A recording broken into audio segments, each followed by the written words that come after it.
जो आलम अदीब सियासी समाजी शख्सियतूं कोटलीअ जूं तव्हां गॾु कयूं आहिनि KTN न्यूज़ जे सालगिरह ते।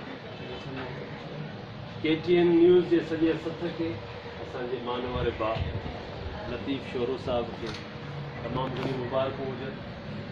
सच पुछो त 2002 में जॾहिं पहिरियों ॾींहुं KTN जो ऑन एयर थियो 2 कलाक, उन वक़्तु असां गुलशन हदीद में हिकिड़े ड्रामे में गॾिजी वियासीं ऐं उहा जेका 2 कलाक पहिरीं ट्रांसमिशन शुरू थी उन में बि इलेक्शन जे हवाले सां उम्मीदवार सीरियल उन में बि मुंहिंजो कैरेक्टर हो।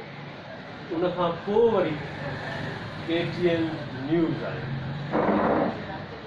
तारीख़ में सिंध जो नालो हज़ारे सालनि खां वठी महफ़ूज़ आहे, पर उनखे सॼी दुनिया तस्वीर जे सूरत में, फिल्म जे सूरत में KTN तां ॾिठो। दुनिया खे ख़बर पई त हीअ का क़ौम आहे जंहिंजो कल्चर हसीन आहे, ख़ूबसूरत आहे, रंग बिरंगी आहे। जॾहिं दुनिया कल्चरल डे खे ॾिठो त उन में अजरक, टोपी, गज, लुंगियूं, झुमरियूं, चंग, इहे जॾहिं प्रोग्राम सॼी दुनिया तां नशर थिया त उहे KTN नशर कया। उहे ॿिया चैनल जेके अची चुका हुआ उन्हनि असांखे अहमियत न ॾिनी, पर सिंधी ॿोली ऐं सिंध धरतीअ खे KTN अची आम कयो।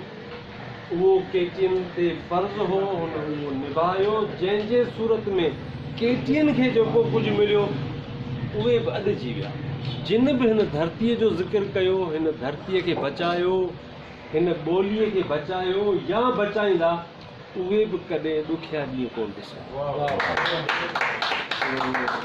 KTN असांजो आहे, सभु चैनल असांजा आहिनि, पर असां सभिनीनि खे पंहिंजे पंहिंजे हिसे जो कमु करणो।